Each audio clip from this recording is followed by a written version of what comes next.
let the team here get technical from there. But one of the first things we did is we really wanted to honor our dispatchers. It's Police Dispatchers Week. And so I want to bring it up to this group as well, that we have a tremendous team of dispatchers that do an incredible amount of multitasking and fantastic work to keep the people of Cloverdale and those that are visiting or in the surrounding area that might get routed into our dispatch. They really do, kind of hold the helm and ensure the services get where they need to be. And it's real easy to be proud of those folks and want to kind of scream them out from the rooftops. And so wanted to take a few minutes during this call as well, knowing that it's recorded and folks can watch it at their leisure, to just say, if you get a chance to see a dispatcher or any of our dedicated city staff, to just thank them. They're doing a tremendous job in this COVID environment. The other thing we had to get into, or we received really a nice update from Summerlands, who's one of our two student liaisons. Oh, don't do this to me. Maria, right? No, Rose. Oh, goodness. David, help me. What's our other student liaison's name? Is it Jennifer? Thank you, Jennifer. Forgive me. Yeah, Jennifer is on alternate meetings and also gives a tremendous update. And recently, it's been good news. Despite a lot of uncertainty, the kids have gone back to a hybrid version of in-school learning. Summer gave us a breakdown on what's gone well and what challenges that they've faced, and it seems to be kind of focused on the pickup and drop off, which I think everybody can relate to. That's been an issue even in the best of times, and they're working out how those logistics are gonna work out. And then we got into a bit of a somber topic. It is Sexual Assault Awareness Month in April. And I have a hard time believing anybody that's even stepped foot in Sonoma County has been afforded the opportunity to not hear what's going on in the town of Windsor right now. And it just, it brought a lot of feelings to the surface. And we took a moment last night just to offer anybody who wanted to speak their opportunity. And Councilmember Bagby gave a very nice statement as a result of that. And we honored sexual assault survivors and continue our commitment to leading in a sense to where we work towards eliminating that and making people empowered to speak up when they've experienced such things. And anyhow, we don't have to spend too much time on that, but it was an honor to be able to read that proclamation last night and give that time. Our consent calendar remained pretty uneventful. I invite anybody who wants to see the details of that to kind of take a peek. Typically what we do with the consent calendar is we just kind of check the final boxes of giving city staff the permission they need to move forward on certain things. So there's a professional agreement that went through. We approved the previous meetings minutes, et cetera. So feel free to take a look, but nothing overtly exciting there. Very hot topic, as I'm sure everybody is interested in. And we discussed the water rates and wastewater rates and what those increases might look like in the next 5 years. For anybody who was able to participate in the public workshop, which took place week before last, or last week, if my memory serves me correctly, you'll recall that option 3 seemed to be the most popular. I'll ask David to kind of go into the details for the group of what that means. But our next steps after deliberation last night, receiving another presentation from Mark Hildebrandt of Hildebrandt Consulting, was to move forward on option number 3. We feel as a council, it has the best opportunity for acceptance amongst the population compared to the other options that were brought forward. It does create some level of calculated risk for deferring capital improvement projects and things of that nature. But I think city staff really put a lot of forward thinking into where that calculated risk was appropriate, because the community very clearly gave them an objective that the previous rates that were proposed were simply too high. And so they went back and re-looked at it. And I think the option number 3 that ended up moving forward last night is something, what's the word, palatable, something that can be you know, they're never good. I mean, if I could, I'd tell you, hell, have the water for free, but I can't. So this is what we're left with, you know, and I really do believe that it is a well thought out and, as I said, palatable option. The other thing we went into, and I'll ask David to give a little bit more of the technical details in, is we gave the city manager, David, authorization to enter into an MOU with Sonoma Marin Water Conservation, I think is the last part of the acronym there. And it really does open up some options for incentivizing water conservation that we likely would not be able to provide if we chose to take this on without partnering elsewhere. And some of the examples that come up that I can't confirm yet, because what I need to say is we gave David the authorization to get into an MOU, and it has a ceiling for how much we've allowed him to contribute resources towards it and things of that nature. So ultimately now he has to go back and make that work. But some of the things that we've heard as really potential positives as he moves through this process is, if everybody recalls, the Cash for Grass program. And I don't want to hinge on that. I just think it's the more memorable program. The last time water conservation came about was the opportunity to apply for a rebate on taking your grass out and doing something more drought tolerant. And that level of thinking is still being considered and brought to the table with this partnership in the Sonoma Marin Water Conservation. It also helps with the ability to start being competitive for grants as a region. And that really is helpful because you know, if you look at water as a supply chain, where, you know, the ultimate resource is maybe a reservoir or a lake, or you can even go farther than that and look at the resources as rainfall, and then it works its way down the supply chain from there. There is really something to be said for coming together and making those supply chain type choices for how water is conserved, provided, and the relationship that we have with water as a regional approach. And anybody who's kind of, hey, what a fucking day already. Hey, Kevin, you're not on mute, buddy. Oh. So anyway, anybody who's kind of watched me as a council member over the last 2 years, I've really remained kind of Cloverdale focused. And this is an opportunity for me to view things a little bit differently. And I do like this regional approach with the water conservation. And so I'll kind of give David an opportunity to get into the technical details of that, but I did want to share why I liked it and voted in support of that last night. And then the last thing we talked about is Zero Waste has asked us to make an amendment to the current polystyrene ban. And what they've identified is a product that goes into to-go containers and other products that are in restaurant and retail that they have found is not compatible with our landfill, recycle, and compost services that we have available to us. And so they've asked us to make an amendment. I definitely saw and agree with the support to move forward on this ordinance, but we did ask staff in partnership with our Chamber of Commerce through the executive director, Nina Hanchett, to get us a little bit more information before we commit it to the books. And one of the questions that I had, amongst others, that staff will follow up on is really just a yes or no on whether anyone's using the product that we're looking to ban right now. And the reason we want that information just as a yes or a no is it will help inform our timeline.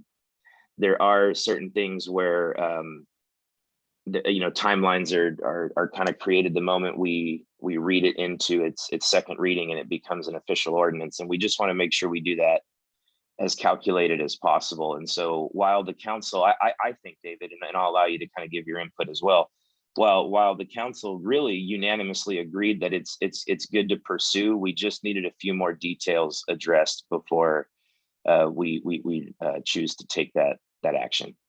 So that's really an overview from the way I saw it last night as the mayor. I really kind of look to David right now to get into the technical stuff, because he does prepare an amazing report and commits a lot of this stuff to memory.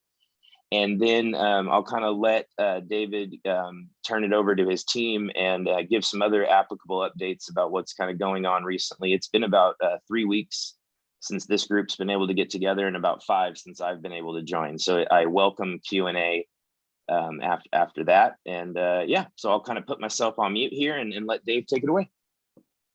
All right. Well, thank you, Mayor, for the overview. I think you gave a comprehensive update on the main business items that were on the council agenda last night. And like you said, it wasn't an overly long meeting, but it did hover about 4 hours, and there was a lot of important deliberation. I think otherwise we move forward fairly efficiently through the agenda, given the business items that council was deliberating on last night. And as you mentioned, there were kind of 3 key business items, including water rates, the MOU or Memorandum of Understanding with the Sonoma Water Saving Partnership. And I put the link to their website in the chat for anybody who would like to take a look at that. There's some really great information about water conservation techniques and current water levels that I hope you'll find valuable. And then, of course, last but not least, the ordinance, an amendment to an existing ordinance to cover additional materials that are problematic in our waste stream. So, starting with the overview of the water and wastewater rate. Of course, this is an update to the work effort that we started back in 2020, and that the effort, of course, culminated in a public hearing in November, where there was a lot of concern because the rates that were proposed, the rate increases or rate adjustments were fairly significant, and staff recognized that and part of relooking at it was really looking at the capital projects that were proposed to be funded by the water utility and our wastewater utility and water and sewer over the next 5 years, because that was the biggest impact driver of the rate increases. Was staff seeking to make as many investments in the system as we could to ensure we minimize risks and we make those necessary improvements. It's kind of like when you go to a mechanic and you look at your car and they give you that list of things that they would recommend you do, and you kind of have to decide, do you want to do them all, or do you only do a couple and you kind of put off a few till later? And initially we said, well, these are all really important, we'll bring these forward. But we heard from the community, and it says, well, it's a little bit too much for us to chew off in one bite, and staff, can you relook at this? And that's exactly what we did. We came back to council with some alternative scenarios, largely centered around how we fund the proposed infrastructure improvements. And as you know, we received a presentation by our city engineer where he gave us an overview of a lot of the proposed projects and why they're important. And really what we ended up doing is looking at different scenarios where we deferred some of those capital improvement projects in time, or moved them out, or spread the costs out over multiple years. And we tried to minimize where risk to the system, to our systems, and our ability to provide critical services. And I think what we came forward with was a nice middle ground where we still are bringing forward rate adjustments, but they're much more, I would consider them, I think as the mayor alluded, I think palatable to council and hopefully palatable to the community in terms of the right rate of investment to make in our system and our improvements. And we really, last night, we talked to council about, what were those kind of specific adjustments that were made to the project list in terms of deferring projects or moving them out in time to help adjust the rates in a manner that, continues to support our system financially, but also we think is something that the community will be more willing to accept. So what the scenario 3, just to recap, the proposed rate adjustment for water was a 6% rate increase starting on July 1 of this year.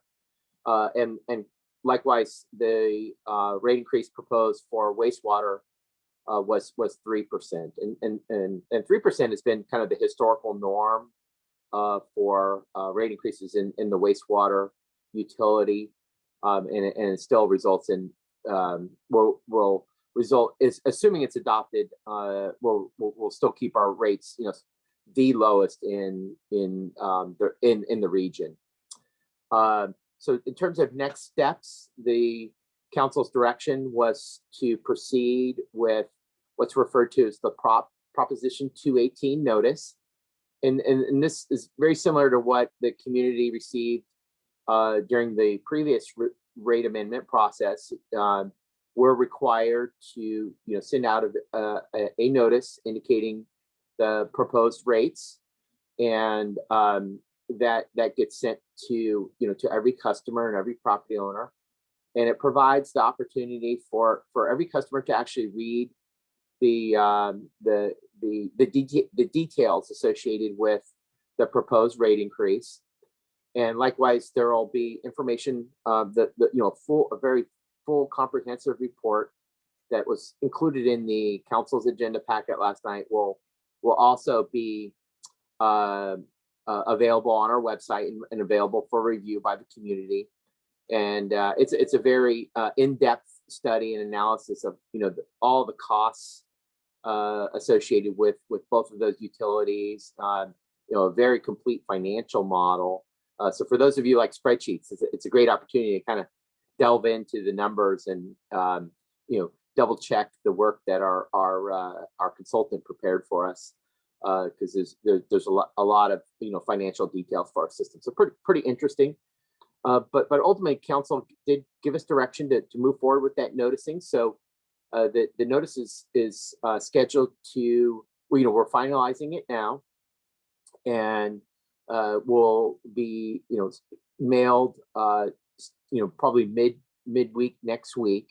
So folks will start to receive a copy of that notice in their mailbox, and it provides community members 45 days to review the rate study, to review the notice, and to provide comments, if any, to our city council. And it also includes the right to protest the proposed rate adjustments as recommended by council last night.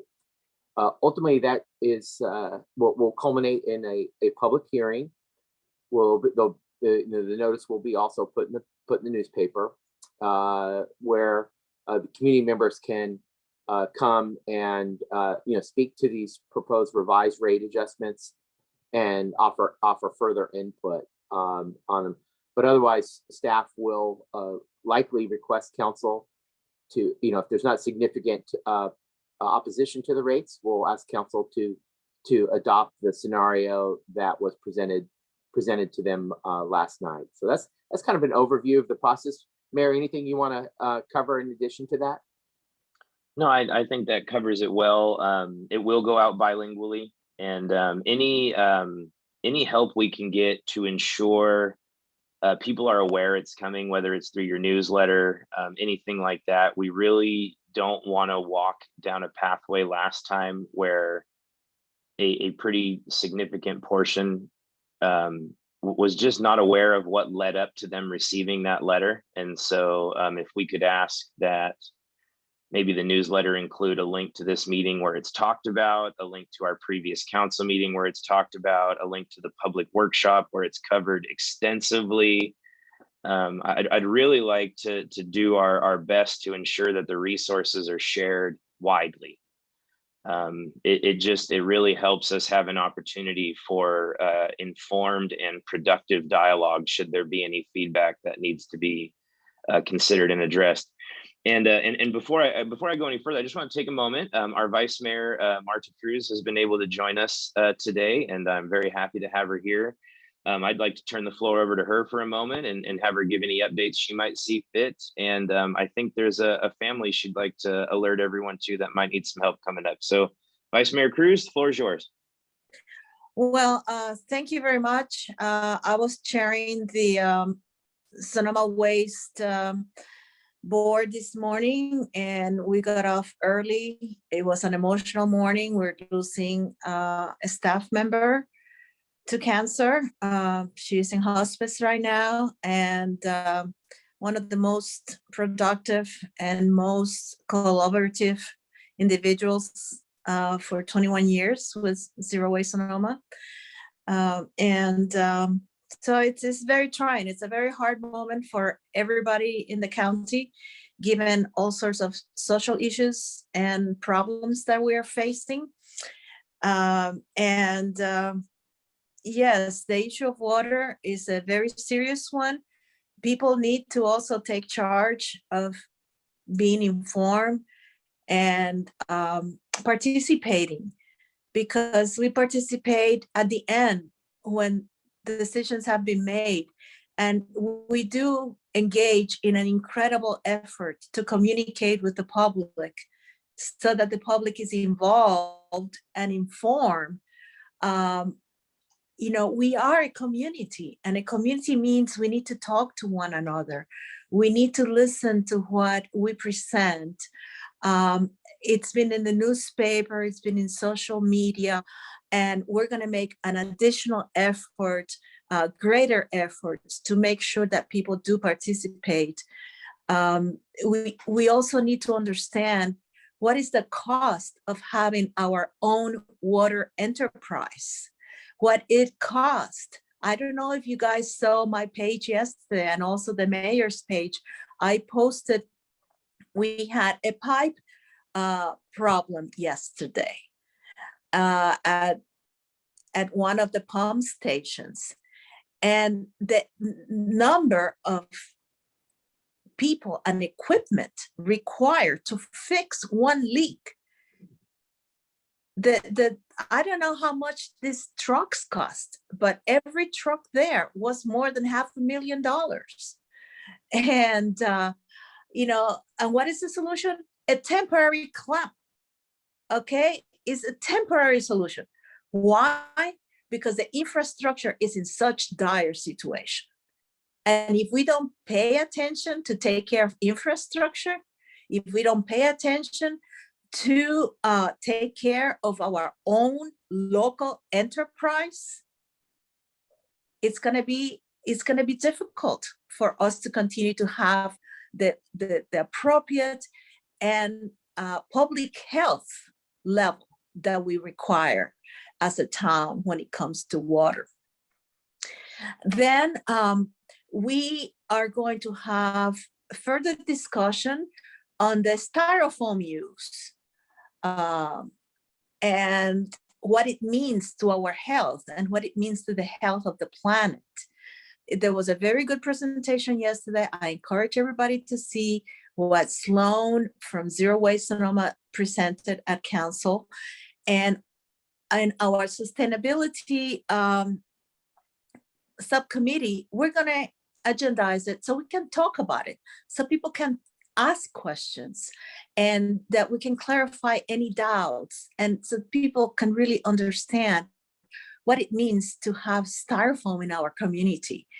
And we have to come to a happy medium between what is to have a successful business and what is to have a healthy environment and healthy condition for all of us.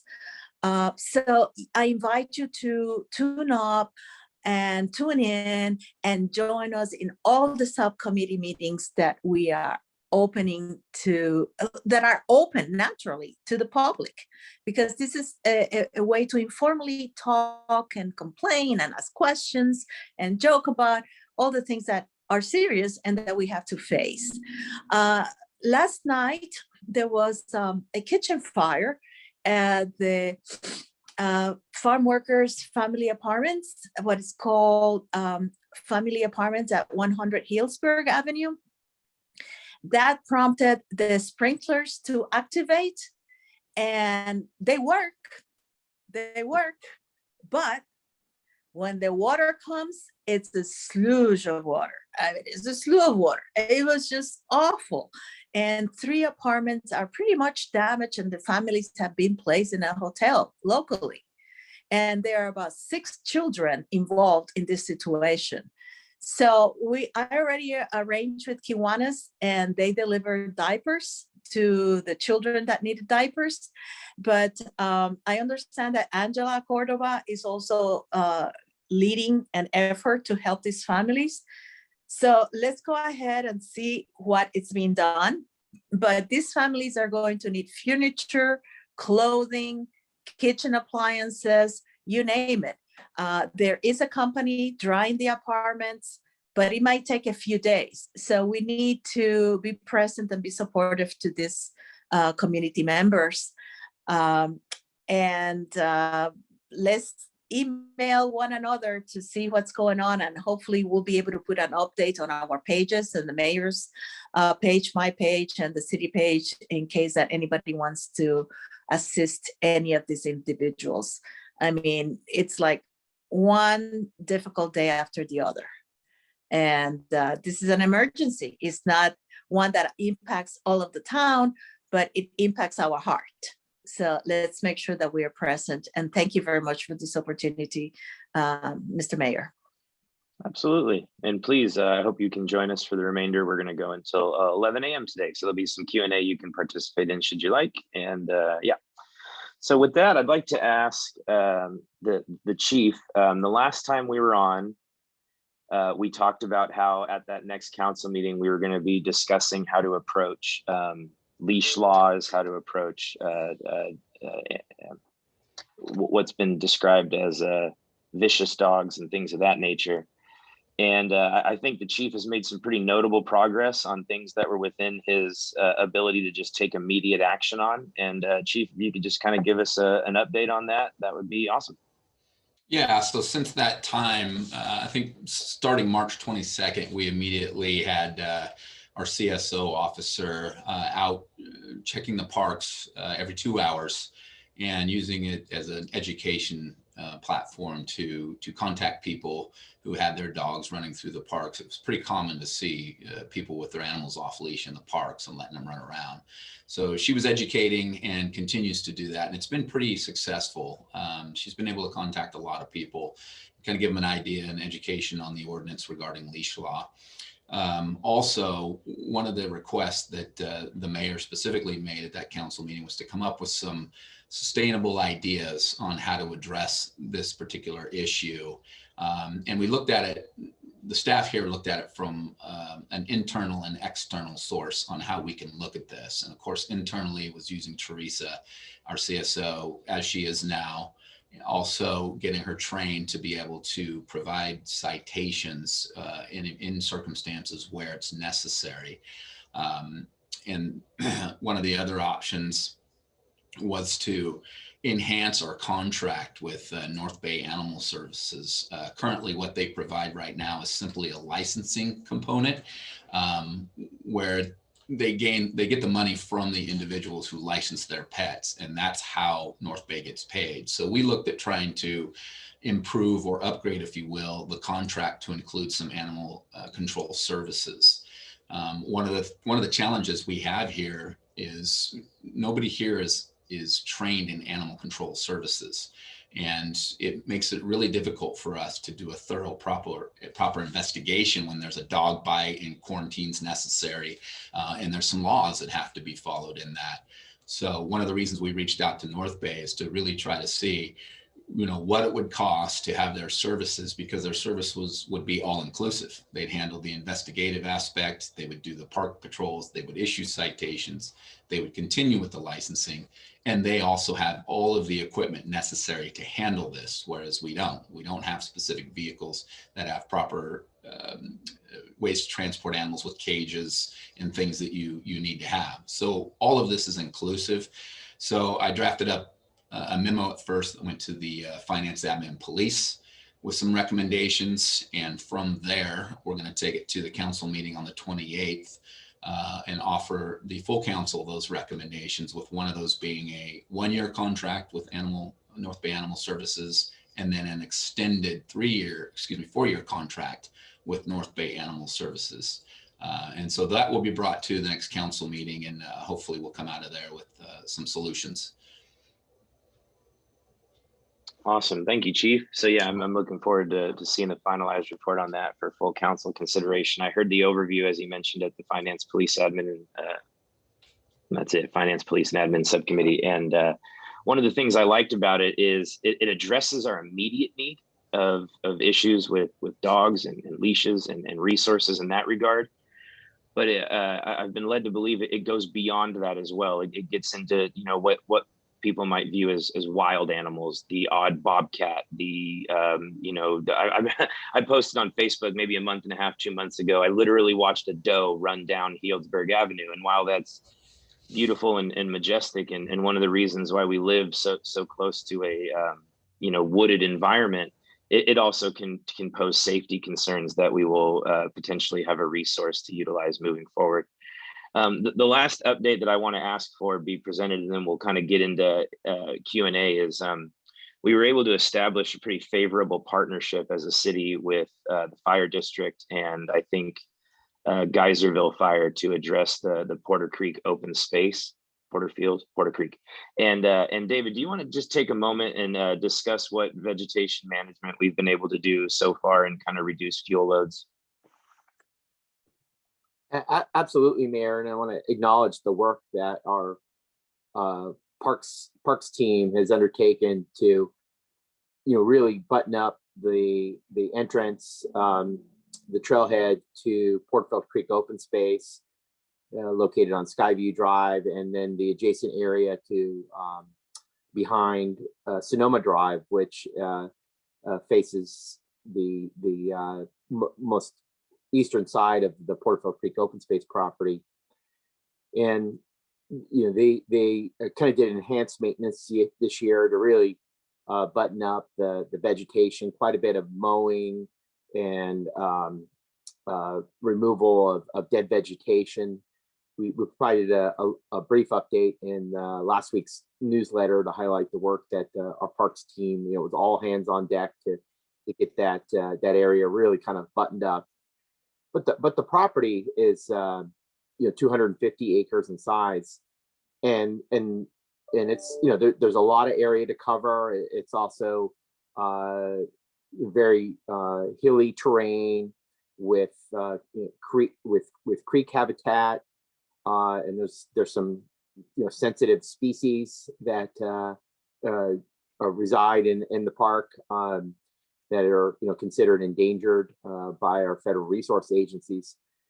But we've been working with the Cloverdale Fire in partnership to develop establish a program to do a more comprehensive park-wide vegetation management program, and we plan to bring that forward to council. As you can imagine, managing a large open space like that does require a fair amount of resources, and not just staffing, but also equipment.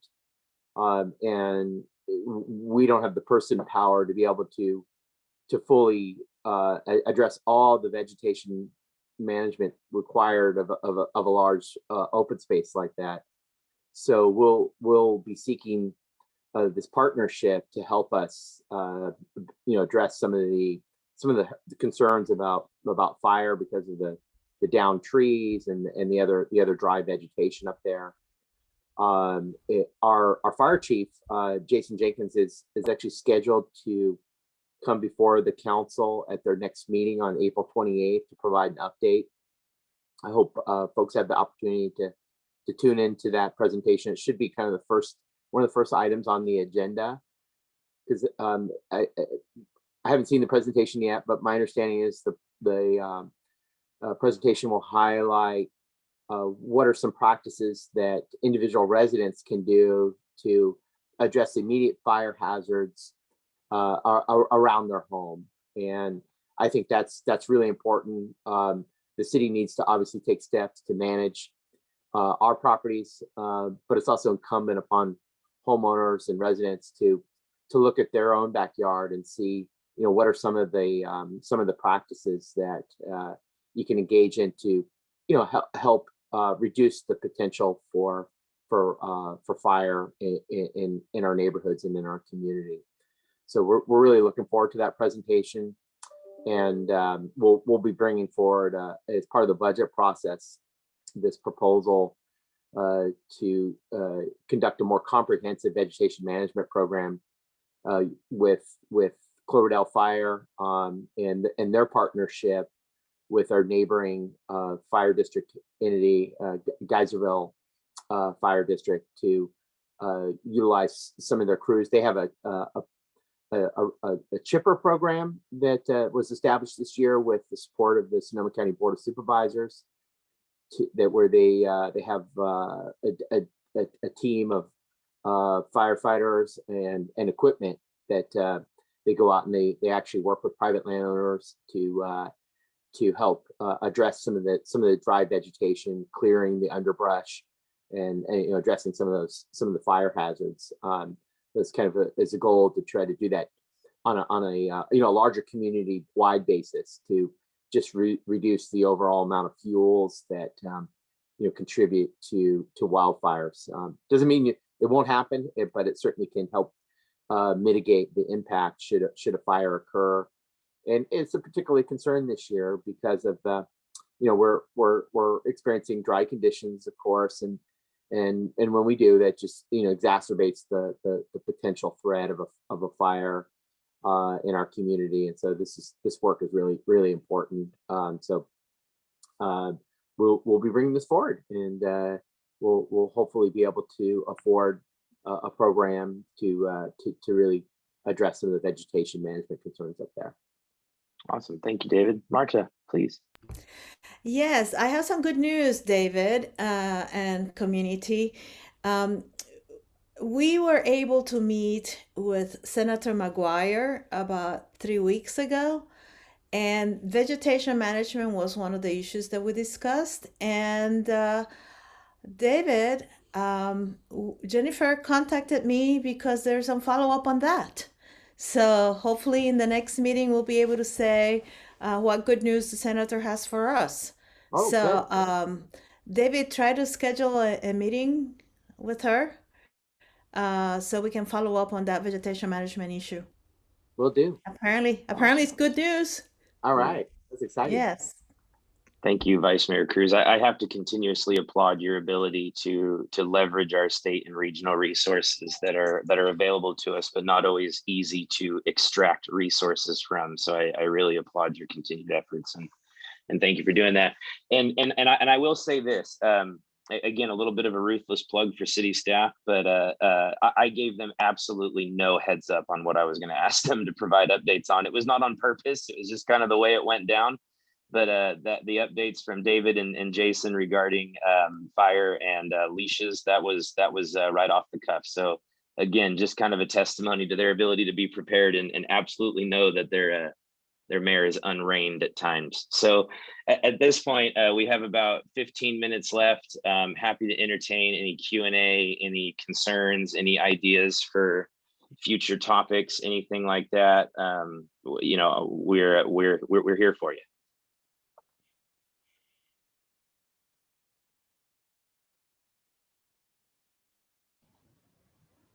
Totally off topic, but on topic of the council that's here. really don't want to give up on the bridge that's behind the library. Still thinking about that, still kind of looking into it. It was well used when it was available to us. I guess there is, I need to contact him. There is a civil engineer that's willing to, a retired civil engineer that's willing to take a look at it and give us kind of an estimate of what needs to be done. Are there interest with this group in helping me get that going? Or, I mean, I don't know where to go from here, even if I do find out how much it costs. So just bringing that forward because I don't give up. You could certainly include me in the communications, and I'll see, you know, if there's opportunities for us to collaborate with the engineer that you're speaking with. You know, it isn't in the school district's jurisdiction in terms of on their property, but I realize it does provide an important connection for pedestrians and bicyclists and folks that are, you know, moving between our important library facility and the school district property. So, you know, if there are some options to look at, I'm more than happy to work with you on that. And if I could mention, absolutely, and if I could mention that the main points that are difficult to address right now that you might be able to give the engineer a heads up on is ADA compliance. That is incredibly important. The other thing is how close it is to a waterway and what might be downstream liabilities for having there be a walkway of that nature in that location. And so that those aren't meant to be deterrents. That's meant to give him what he needs to focus on where our main concerns are. And then ultimately it is a resource that's not owned by us. So that the partnership would need to extend into the school district as well. Yes, it's very important that it is understood that any waterway is a fish and wildlife situation subject to all the rules and regulations. I realize there might be some environmental impact and that needs to be considered. Yep. So again, not meant to be a deterrent, but something that if the individual is you know, kind of geared up to help you, that those are good focus points, is, you know, how we mitigate some of those concerns. Thanks for entertaining my. Oh, absolutely. Absolutely. Any other questions or comments at this time? I just wanted to ask Kevin if he would update us on the beautification project that is going on with the planter boxes that were going to be distributed around the businesses. I know Donna and I were both very happy to be recipients. We haven't heard anything here. How about you? Yeah, Ryan? I did give them your emails and said you were interested, and I followed up. I haven't heard, so I'm happy to let them know again that you're interested. I'm sure it's going to be rolling out in the next few weeks, so they'll be looking for locations. I'll email them again and just make sure they acknowledge that you know, you guys are interested, and hopefully you can get some nice barrels out there. Yeah. Thanks, Kevin. Excellent. Kevin, do you mind CCing me on that email just so I can kind of, I'm not super well versed, so I'd like to see, you know, where they might end up around here. Thank you. Yeah, you got it. Actually, if people want to donate or be a sponsor of one of those barrels, they can go to, what is the organization? Care for the school district, and that's where you leave your money, and then you could also become a sponsor of one of those barrels. Well, that's cool. Okay. Yeah. All right. I just want to also just add up on this with this group, and also obviously to our community who will watch this recording later, is that the senior center continues to be a site for COVID testing every Thursday from 9:30 to 11:30. So I continue to do my part every other week, get tested, and just want to encourage everybody else to, you know, come. It's very convenient. I walk out the front door and I get very easily tested and get results back in 2 to 3 days. So it's an easy process and very well run. Very impressed with it. Do you have a flyer or that we could put on social media? I can probably come up with something. I know what I do have is access to the list, the weekly list of all the places that are doing COVID testing in Sonoma County. So if that's helpful, I can certainly Oh, yeah. provide that. Certainly, certainly.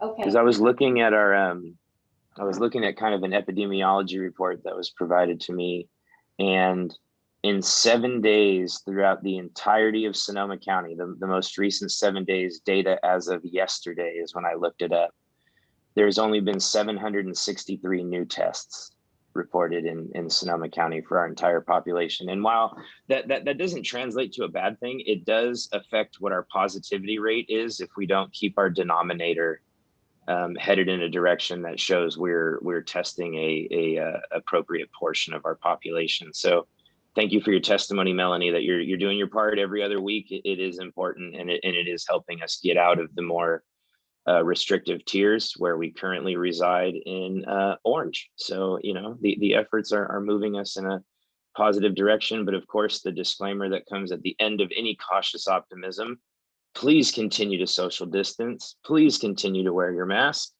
and please continue to operate in such a way that you're using common sense, such as washing your hands, as Vice Mayor Cruz demonstrated. So absolutely, thank you for these continued efforts. Really appreciate that. Any other questions or comments? Otherwise, I might be able to give you guys some time back today. Well, as always, we want to thank you for coming to do this after your long meeting the night before. And everybody looks so perky. It's hard to believe that you were there till 10 and probably went to bed at closer to midnight. So very much appreciated. Absolutely. Strong coffee, Melanie. Strong coffee. That's right. That's The right. answer. All right. But I have brought strong coffee to the senior center before. You guys didn't like it. It was too strong. So Obviously, I there. didn't try that because I like that. So. All right. Well, with that being said, thanks everybody. Really appreciate you being here with us. We will see you on the 29th, which is the 4th Thursday of this month, following our council meeting. As David mentioned, there's some pretty fun topics coming up, very important stuff for Cloverdale. And again, if you could help us communicate where the resources are about the water rate increases, those 218 notices will be coming out shortly. And final comments from Vice Mayor Cruz, please.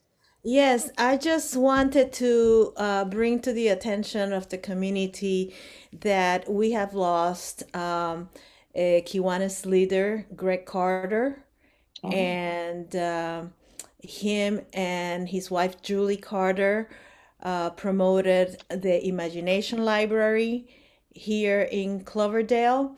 If anybody would like to honor his memory, they can make donations to the Imagination Library through Kiwanis.